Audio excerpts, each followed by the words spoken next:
On virtue and senseless violence. After a sort of violent event which we have all come to know too well, a search for culprits leaps out from each side of the political spectrum. It's the guns, it's mental health, it's single mothers, it's white supremacy, it's racism, it's the president's irresponsible rhetoric.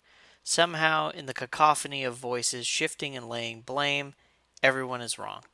I mean, of course, that everyone is wrong in part or to a certain degree.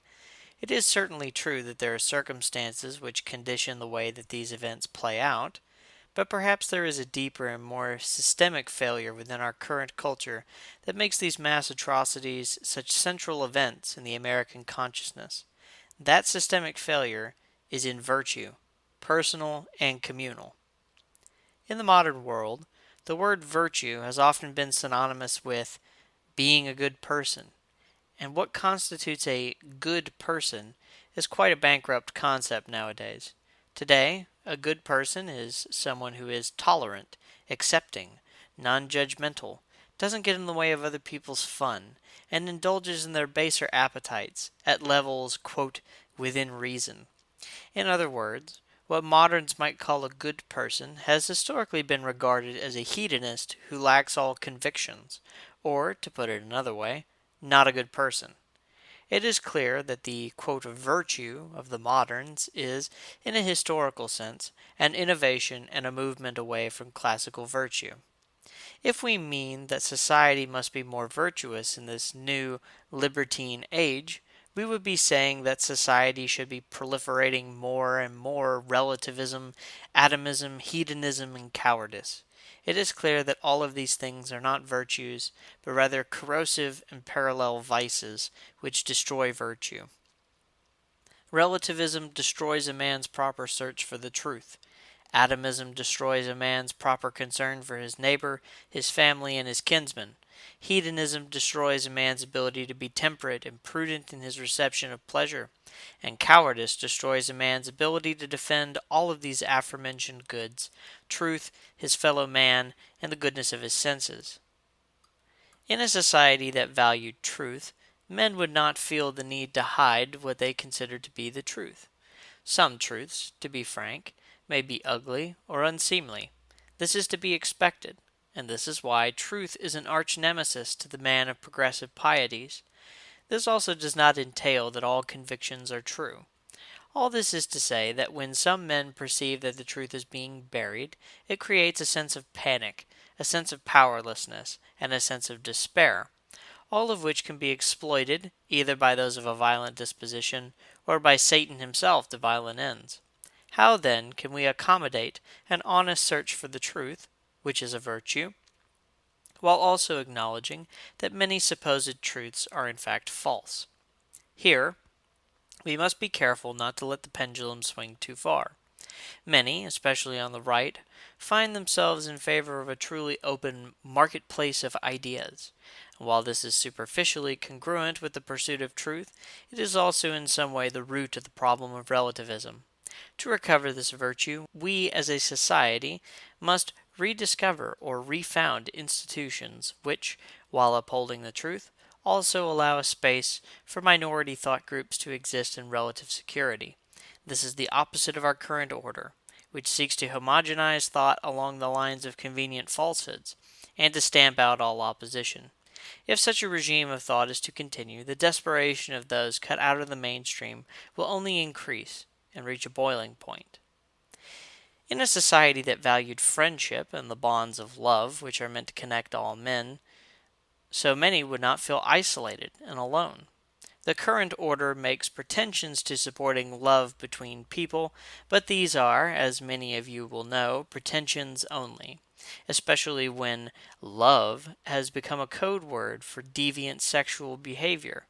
It is no small wonder that the modern world is incapable of real love. The widespread tolerance and encouragement of sexual libertinism has destroyed the proper relations between men and women to the point that many men, and some women, despair of ever finding lifelong companionship. And should we wonder that those who are denied the most natural and basic of human relationships become unstable? Even Adam in the garden was given a wife, And the first of all commandments was the generative principle: be fruitful and multiply. The normalization of homosexuality, but especially male homosexuality, has been likewise detrimental to the development of friendships between men.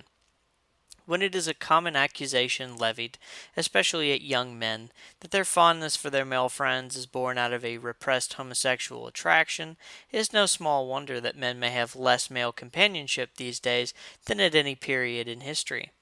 And of the family? Many men set an example for their sons by their dereliction of duty to their mothers.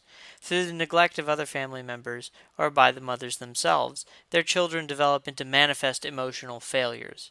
Many are quick to blame the scourge of single mothers, but I argue that an unmarried mother, in and of herself, does not ruin a child.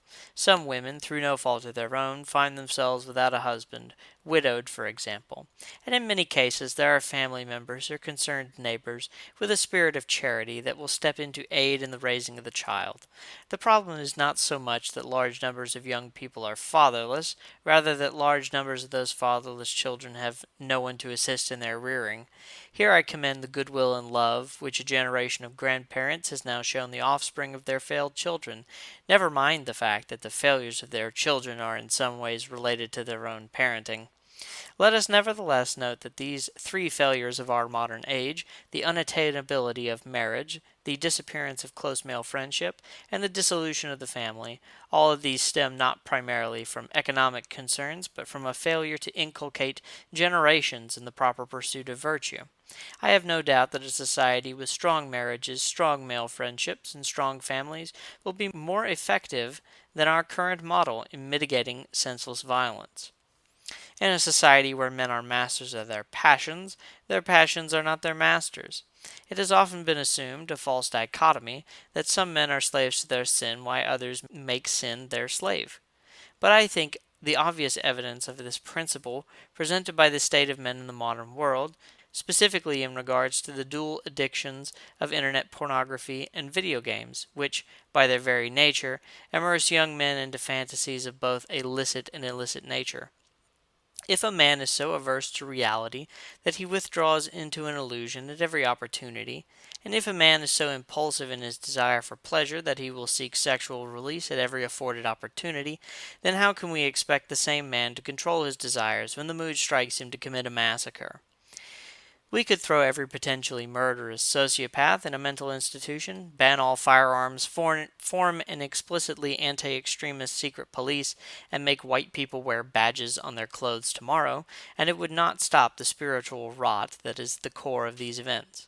To make a sane society, we must recover virtue.